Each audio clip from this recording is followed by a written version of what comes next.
Hi, it's Janet Fitch, and if it is noon on Wednesday Pacific, 3 o'clock Eastern, it is Writing Wednesday, where I answer your writing questions.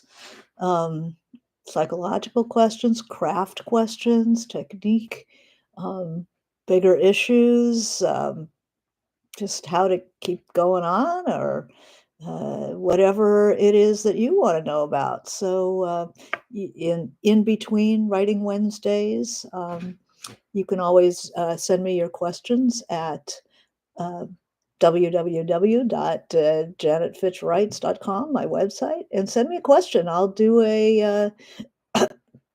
can do a Writing Wednesday around your concerns, because if you have concerns, uh, there are tons of other people with the same questions. Um, and I'm I always post my, hi Wendy, I always post my um, recorded uh, Writing Wednesdays, which I had been doing on Facebook Live, on my YouTube. So it's easy to find what you might be looking for: character, plot, um, how do I write a query that doesn't suck, you know, um, how to deal with various emotional difficulties or rewriting or whatever it is. I have, I think, 175 videos now on my YouTube in the archive. So browse around in there. And if you like what I'm doing, subscribe to my channel. Hi, Sarah. Good to see you. Um, Hi, Linda. You found your way. Very cool. Um, so, anyway, today it's been one of those waking up at 6 in the morning going, oh my God, we're in it again. Um, and so, my topic today is, I call it Future is Now. This is the future. It's arrived. We're not waiting for it. We're not speculating on what it's going to be. It's here. And so I thought we would talk about the future and how, as fiction writers, hi Amy, how as fiction writers we deal with the future, which is here, which is now. Um, There's, of course, the three animal reactions to any kind of severe stress: a fight, flight, or freeze. Um, Freeze always being the most desperate one. That's what happens right before the end for an animal. Um, Fight and flight is much better. But how does that translate into fiction? um, what do we do with this moment as we're describing it? People in revolution, I wrote 2 books about the Russian Revolution. We lived through it. I lived through it longer than the revolution took. Um, I noticed that in the writing in the period, um, poets are faster. They deal with things right as they come up. Um, And so, if you are inclined to writing poetry, it's a really good time to couch the immediacy of what's happening in poetry. Essays, obviously, there's going to be a great deal of opining and writing of essays right now. It's a great time for that, but we're talking about fiction. What about fiction in extreme times like this, where things keep changing and changing? It happens so fast. How are you going to write about this? Or how is this going to affect your writing? So I thought today we would talk about the future, the future in our work. And this is the future. We're living in the future. We're not wondering what the future is going to be like, because now we're seeing it live. This is the future. And what is How do we respond? What are different ways in which we can respond to the moment? We can uh, we can avoid it, write about people in carriages and long dresses and completely put our heads in the sand. Um, but that's not going to be what today's Writing Wednesday is about. We're not writing about how to avoid the present moment. It's pretty obvious that we're going to get a slew of work having to do with the past. But often dealing with the past is a way of dealing with the present because it's a way of, the writer tends to pick a period in which what's happening now speaks through a time of the past. So in writing about the Russian Revolution, um, we're, I'm looking at things going on today, the Bolshevik Revolution. I mean, if this isn't a Bolshevik revolution happening right now, I do not know what it is. The ideologues getting in, firing the people who know how to do stuff. I mean, not really caring whether it's what's the best for the people, but everything is excused by some vision of the future that they're shaping. They come in with a program, and but what happens is, as it goes along, of course, the program changes, and the loyalists have to make sudden shifts to follow the leadership wherever it takes them. I think that's very interesting. I feel like so take a look at the Bolshevik Revolution in The Revolution of Marina M. And Chimes of Loth Cathedral if you want to see some parallels. But let's talk about our moment. And in our moment, the how would you describe an unfolding political situation like is happening now? How do you even catch it by the tail?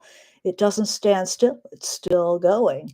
In any revolution, a day is like a week is like a month is like a year, and it just keeps changing. Novelists have a hard time. It takes us a while to catch up to events, to digest them. Um, I note that I was looking at when certain uh, volumes of work were published. I noticed that a 1984 was published in 1949, so 4 years after the end of the war, of World War II. Digesting what happens in an authoritarian regime took him at least 5 years, if not six, if not 7 years. I don't know when he started it. Um, Sarah says, I'm writing about a relatively contentious year in US history, 1919, and it can't help but be viewed through the lens of 2025. Fiction is always the product of the present in which it is written, even historically. Exactly. Exactly. Uh, and it is also, I feel like people turn to, at moments like this, surrealism. Kafka really gives you the feeling of the autocratic moment in a way that maybe an overtly political novel might not have if he tried to write something overtly political. Um, He it's the claustrophobia, the nonsensical running around of the average person kind of trapped in that world. The judiciary is trapped, the average person is clueless and helpless, and what that feels like. So that's what he's translating into the surrealistic work. Um, it took Pasternak. Dr. Zhivago describes the progress of the revolution, just pretty much the situation that I was very interested in, although a very different writer, different book. Um, but that wasn't published until 1957. So he is describing events in 1916, 1917, 1918. But the political situation, I'm sure he was writing it before that, but it wasn't published. Um, it had to be stolen out of the West, I mean, out of the East, and published in Italy first, I believe, and then eventually went back to Russia under wraps. There's a wonderful book about the publication of the writing and publication of Dr. Zhivago called "The Secrets We Kept." Um, it's kind of th- it's a bit of a thriller. It's an East-West story, and it has some very interesting devices in it too. It has a group. The chorus is the typists at the CIA in the 50s, and they're always we and what we did, what we thought, um, and it it talks about the CIA involvement in getting um,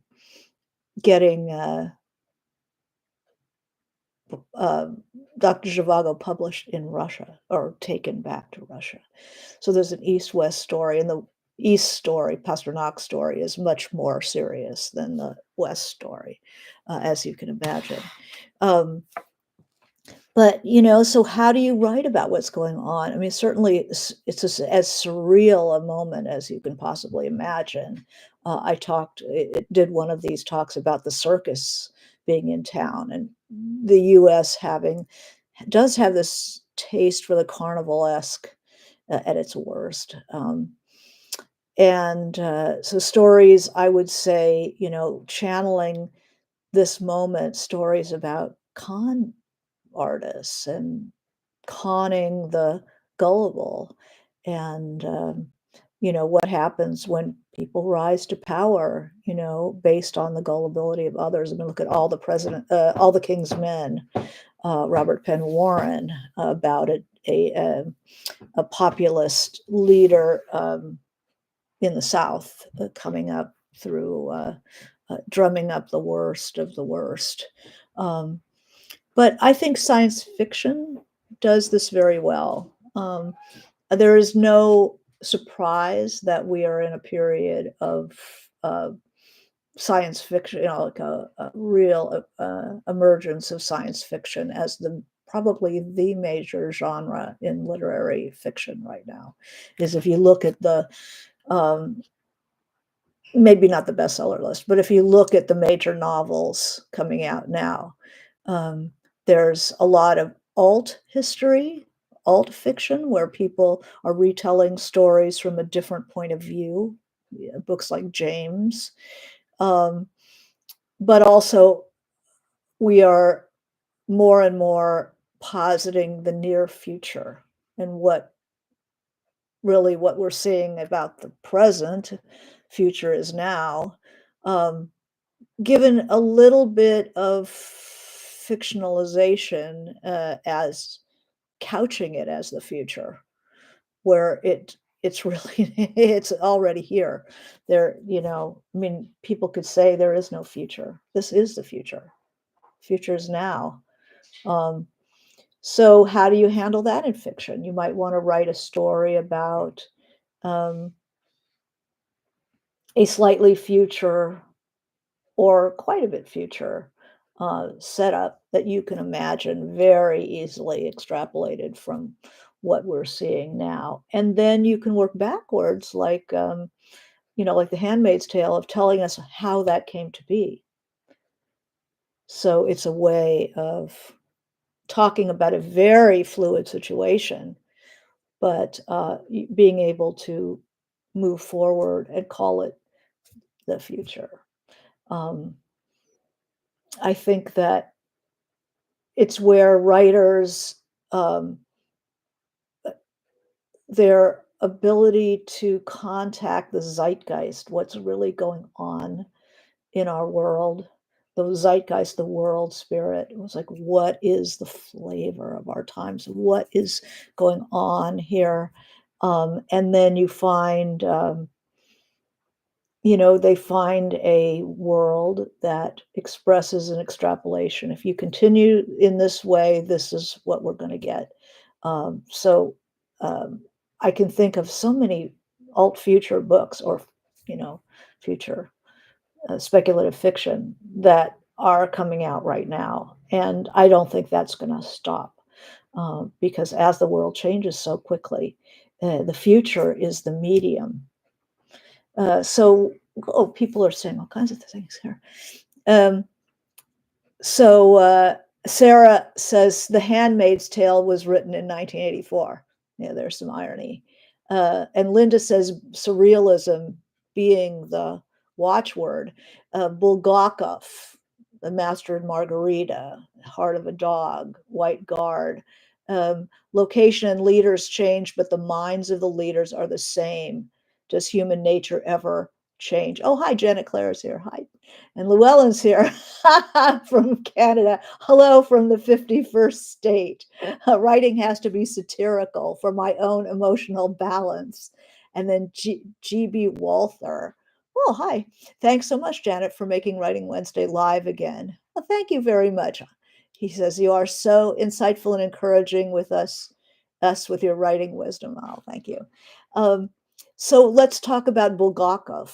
Okay, so there's a book called it's set in 37, which was written in 37. Bulgakov got in, was a theater guy. He was a writer who found a safer space under Stalinist regime. Stalin liked his work, and it was kind of a creepy place to be when the autocrat who is likely to wipe out you and all of your friends um, and everything you care about likes you. That happened to Mayakovsky too. It's like, well, now what I'm gonna do? What am I gonna do? So what Bulgakov did is he went into theater and found a safe place there. But he did write the most wonderful novels, and his novel, The Master and Margarita, is one of the world's great novels.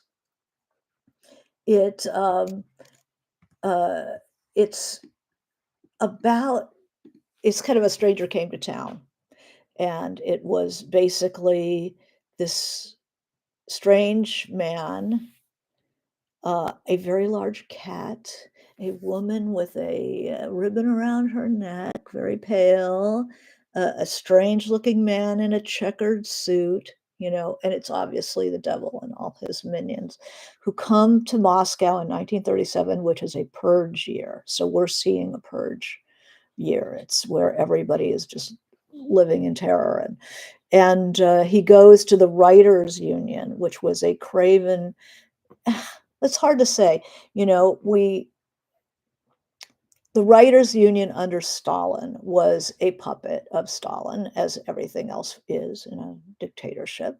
Um, and doing their best to stay published, to keep their fellow writers published, to try to shield marginal borderline writers um, from the hammer of the dictator. So they're like begging their more out there people to kind of pull it back so we can all stay in business here. Um, and having a very hard time with the most controversial, because once they're out of the writers union, they can't publish anymore. So are you a writer, and how are you going to get work? You end up working, um, sweeping the streets, stuff like that. um, so these devilish uh, little group come to Moscow and play havoc with the writers union, and you can see Bulgakov's problems.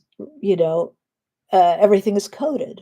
Under dictatorship, we're going to get a lot of coded uh, work that says what it wants to say obliquely in a way that can't really be pinned down.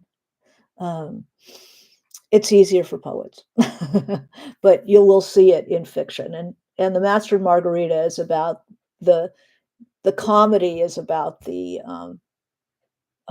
writers' union and what happens when the devil comes to town. And and then there's a parallel story of the crucifixion of Christ from Pontius Pilate's point of view.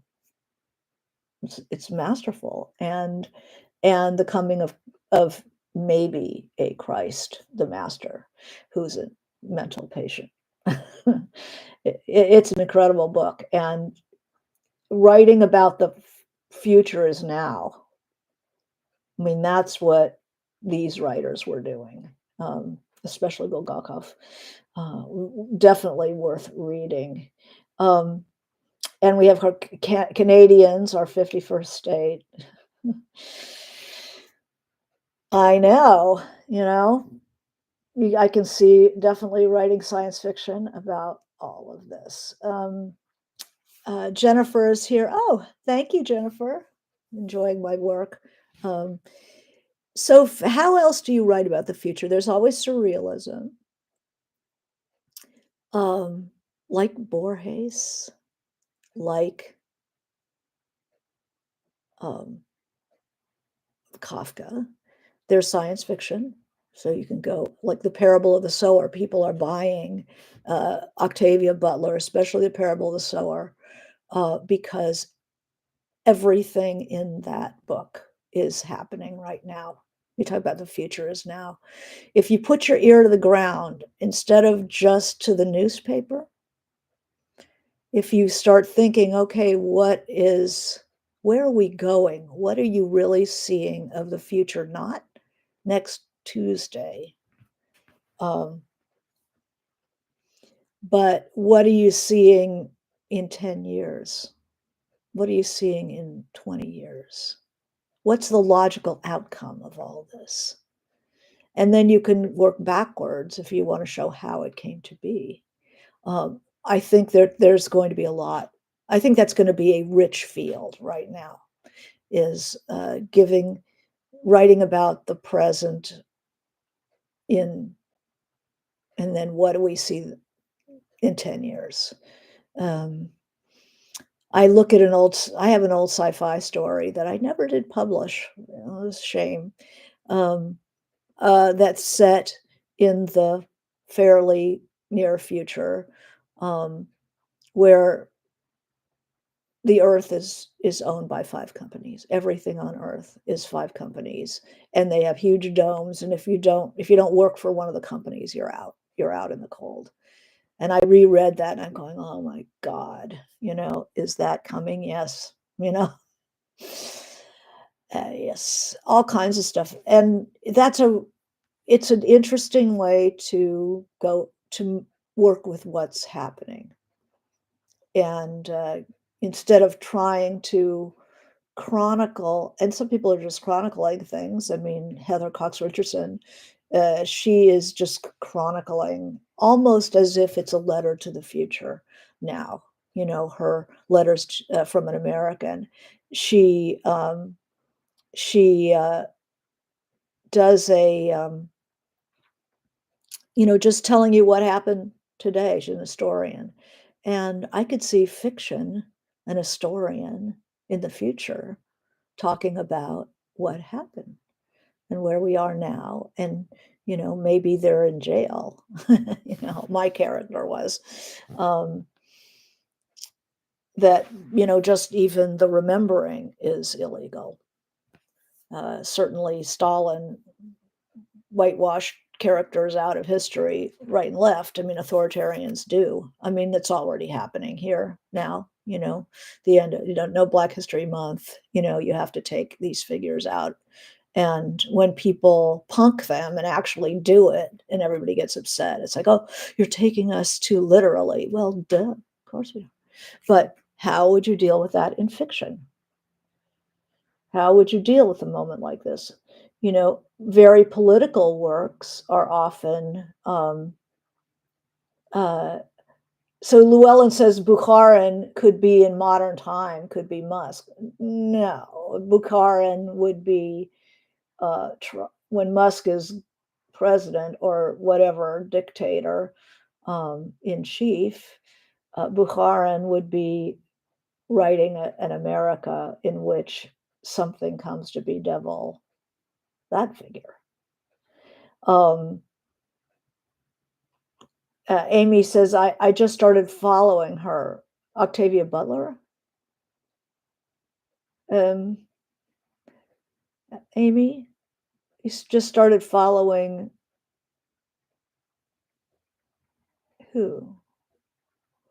Then Zunaid. Hi, Zunaid. Good to see you and happy about the long game. Yeah, that's an aside, is that the film version of my short story, The Method, comes out on Valentine's Day, and it'll be in theaters and it'll be streaming. So in Valentine's Day 2025, in case people are watching this in the future.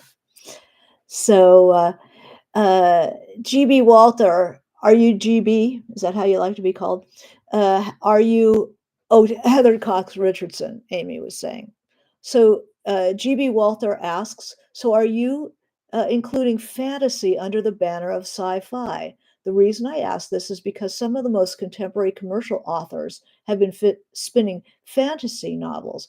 I think fantasy would be, you could have the same issues about kings and witches and so forth, and couch the same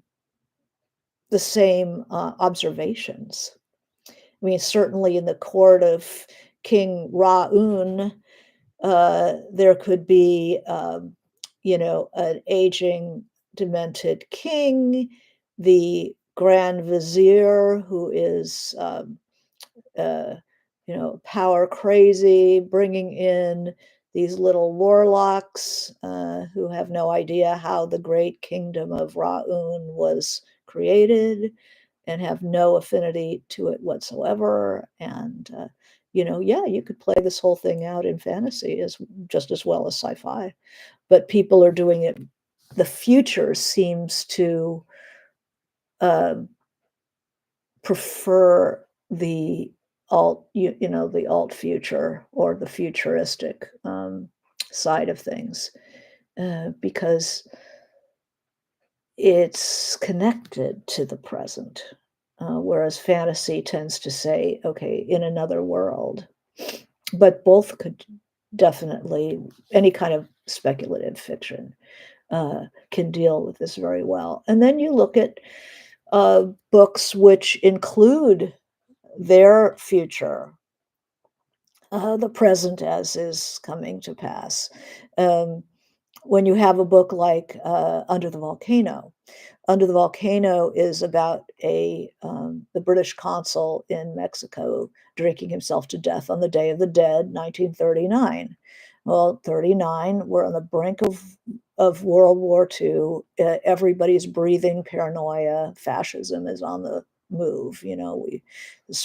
Spain already succumbed to a fascist dictator. Mussolini is happening in Italy, and Hitler is almost fully installed. Um, almost, the war has almost begun, 1939. So the air of dread permeates the novel. So you can write about something else happening right now, where what's happening now is the mood, the flavor, the background informing everything that happens. Um, and a little warlock, I like that as a nomer for Musk, Linda says. Yeah, I don't, I think that um, yeah. Um, Amy says future feels more like a warning. Well, the future comes back to the present to warn us, doesn't it? So I definitely, but then you look at political books. The problem with fiction is that it's slow, long fiction. A novel is slow. Novelists are the last ones to enter into the conversation. It takes us a long time to process and to come up with a cohesive work of art that deals with a political situation. So, science fiction, I think, is a little faster. But a novel like, say, For Whom the Bell Tolls, which is about the Spanish Civil War. So, Spanish Civil War, the first fascist regime in well, I guess you could say Italy first. Mussolini was like 22, right? Um, but the first successful fascist takeover was Spain, the Spanish Civil War, 1934. So Orwell published, uh, uh, Hemingway published For Whom the Bell Tolls in 1940. So the war had begun, the European war had begun, but the Americans had not yet become involved. And Hemingway had spent a lot of time in Europe and was much more sensitive to the goings on in Europe than the average American was. Um, so he wrote about the resistance to the Spanish War, to the fascists, and that was a 6-year gap. Um, who Many of the political conundrums of the day are in Under the Volcano. The the um, the consul's half brother is a reporter and a communist, and uh, quite worried about what's happening in Mexico and what's happening in Spain and what's happening in the world. So there's a lot of dialogue about that. The consul is just going to drink himself to death. That's his answer to it. You know, there are going to be interesting ways that characters will be responding to this situation. Maybe you'll have a character who's going to have to make a choice between their portfolio, um, uh, their bank portfolio, stock portfolio, and their moral conscience. I mean, that's the great story of the moment, isn't it? Are you going to vote your, are people going to vote their stock options, or are they going to deal with the crisis that's happening right now and not their own benefit? And if you have a character who is conflicted that way, maybe even somebody who has given way a fair amount, say somebody who bought into the Tea Party, and a politician maybe who'd bought into the Tea Party, bought into the Reagan Renaissance or whatever the hell that was, and bought in and voted yes on some of these things, and then at some point sees what they have done. And when do you stop? I mean, that's what one of the major questions of the revolution of Marina M is: when do you stop your ideological conformity or your belief in something in favor of what you're actually seeing, what's actually happening? You know, Many people don't. It's called cognitive dissonance, and it's very difficult for people to abandon what they believe for what they're actually seeing. That's why observation is so important, and being real in real reality. Um, so a political novel would be maybe taking somebody who's halfway down that path, and then a sudden struggle then of how are they going to admit that what they're seeing isn't what they've been hearing or talking about, that I mean, this happened in Bolshevism, in the revolution, what people thought was going to be happening, and they pay a lot of lip service, and then they suddenly see what is happening. And then some people are able to say, wait a second, this is not what I bought in for. This is not worth sacrificing my country for. I've changed my mind. I'm going to back out of this. I'm responsible for what's happening. And then a lot of people just don't. They can't stand the internal tension of believing one thing and seeing another, so they close their eyes. They don't want to see this, you know. Um, and you can have anybody who is part of that system. They could be a jailer at a private jail. They're going to open these new Guantanamo prisons so they can have off-site American citizens imprisoned in foreign countries, outsourced private incarceration. I mean, if that isn't slavery, I don't know what is. So you could imagine somebody who's a guard maybe having a first good job working in a prison like that, and then realizing what it is they're doing and having a change of heart. That's going to be a really, really interesting novel, if you ask me. Politicians, seeing that handwriting on the wall, um, people sacrificing for that. Um, I think of Navalny a lot, who returned to Russia where he knew that they were going to kill him eventually. But he had to go back to stand up to the power, and people, whatever it takes for people to stand up, a good novel, if people are still, exposing themselves to uh, those difficult questions, that's going to be literature of our time.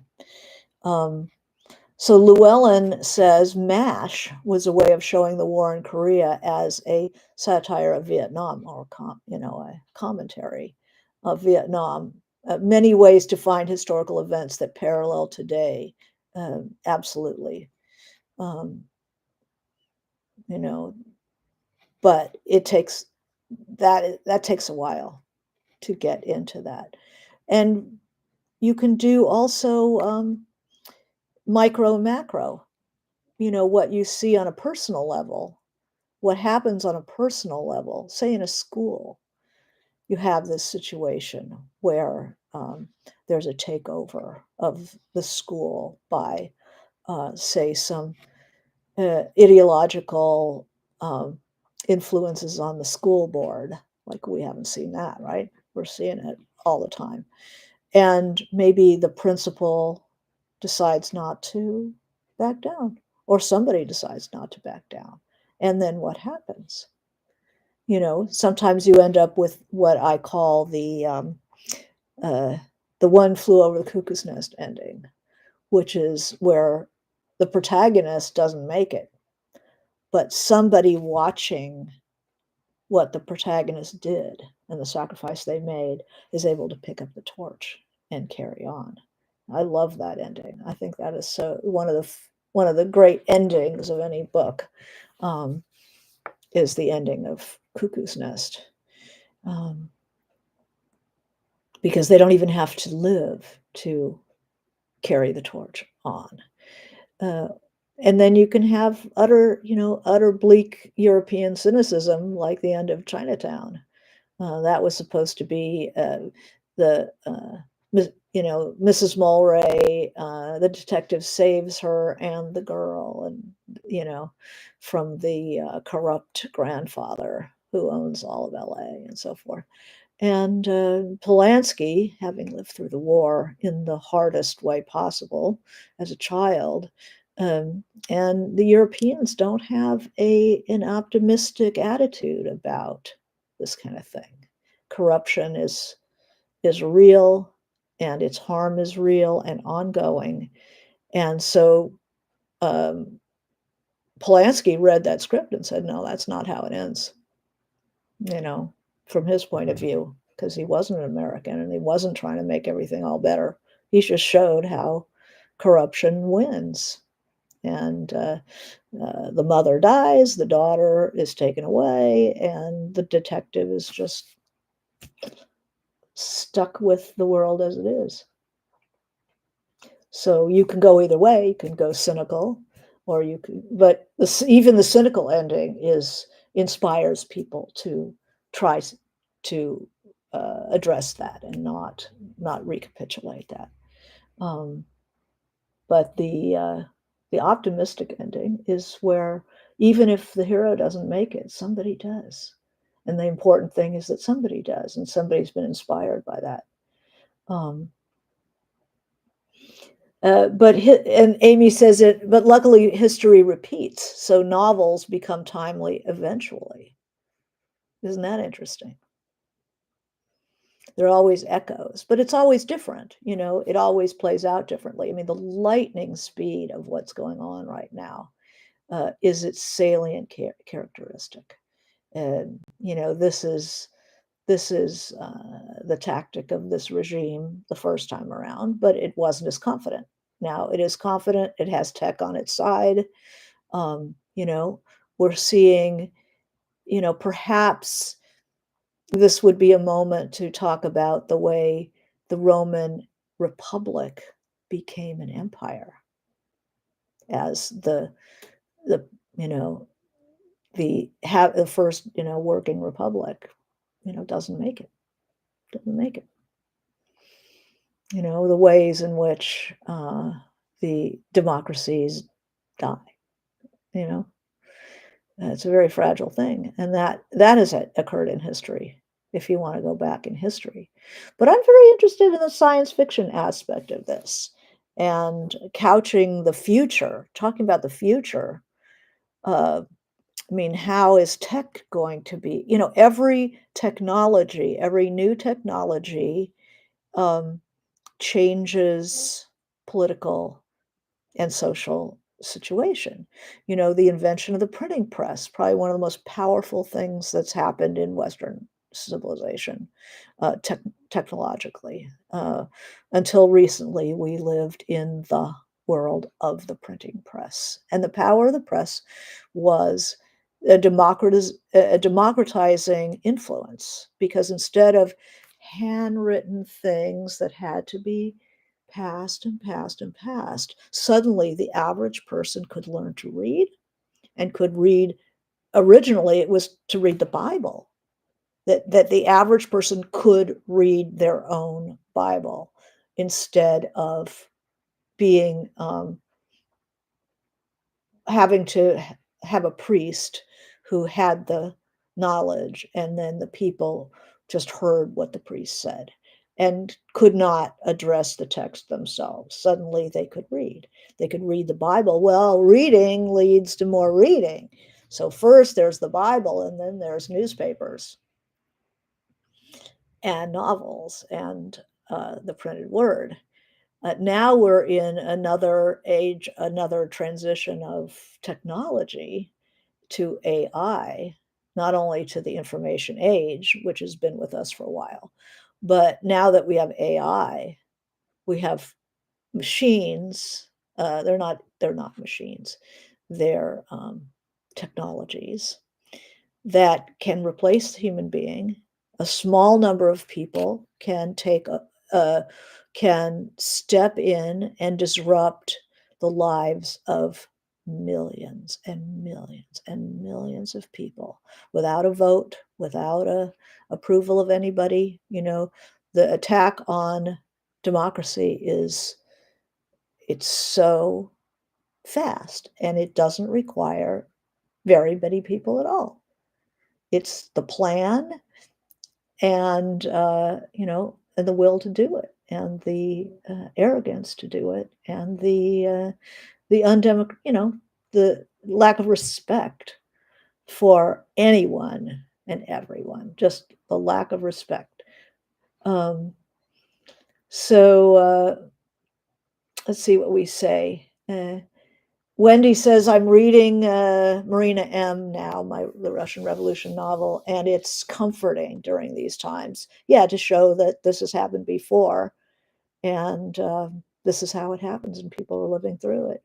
Um, it's both reassuring and eye-opening, because you start to see what you're seeing and understand a little better the techniques that are being used, the way language is being changed subtly.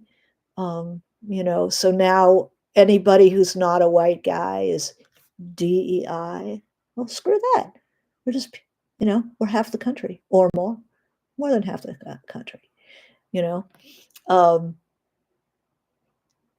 so Linda's she's missed me. Yeah, I'm off Facebook, pretty much. So my YouTube is where it's happening for me. Um, uh, so I've missed Roman Republic. Can you recommend a few titles illustrating the downfall of democracy?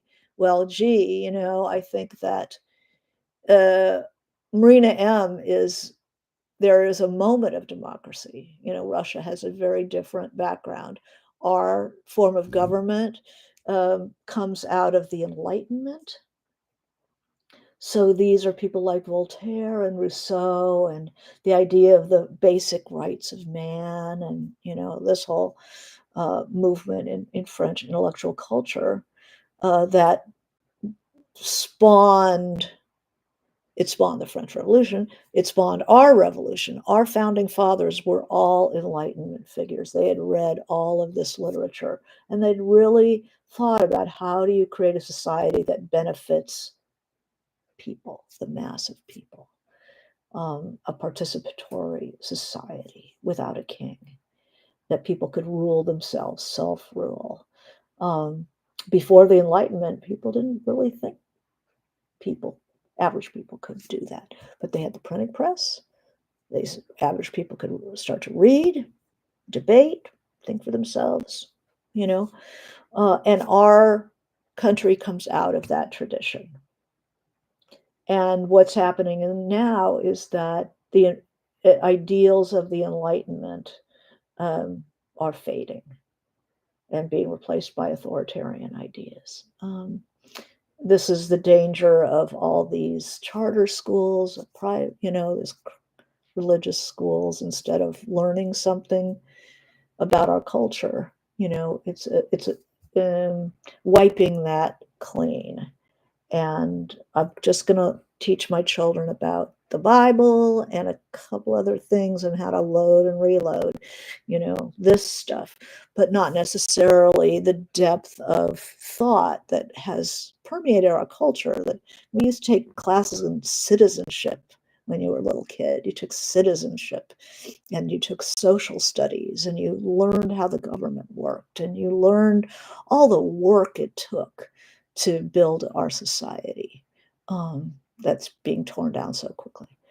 So, but as far as fiction goes, you know, who's your, where do you place your fiction? Where do you want to place your protagonist? I always think it's very interesting to have a person on the wrong side who kind of wakes up and has to struggle to absorb what they're seeing, what they're actually seeing, and let go of what they've been told and what they too have parroted over the years. Um, I think that there's going to be a lot of fiction, but futuristic fiction. Future is now. I mean, just if you actually wrote about what's happening in tech world, among these little boys from Brazil who, have they ever like held a shovel? Do they ever worked with working people? Do they know what that's like? Uh, uh, and then getting through to one of them, that would be a really, really interesting book. So I say go towards, definitely don't stick your head in the sand necessarily. There are ways that this is going to come through in fiction. I mean, you can stick your head in the sand if you want. You can write whatever you want, or whatever you're working on. But if you feel that it's time to address what's happening, that you want to, but you're going like when things are happening. So God, I sat on my glasses and they're all funny. If you're a challenge to write about the present, you know, um, I could, we talked about observation of characters in the news last week, and you could certainly pick any one of that rogues gallery and use them as a character and just write a short story, challenge yourself.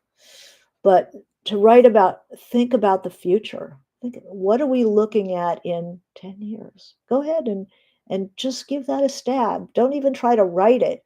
Just try to make some, write it, just do some free writing about in 10 years from now or in 20 years from now, what is our world going to look like?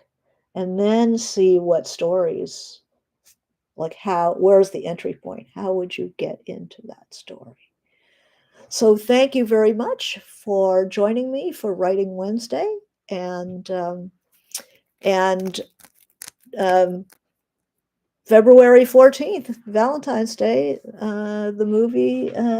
It's called The Long Game. My The adaptation of my story, The Method, is going to be out in theaters and on streaming, probably Apple TV, I think it is. But who knows? Look around for it; it'll be there. Just so keep writing, keep your chin up, and we'll see you next week. Okay, thanks.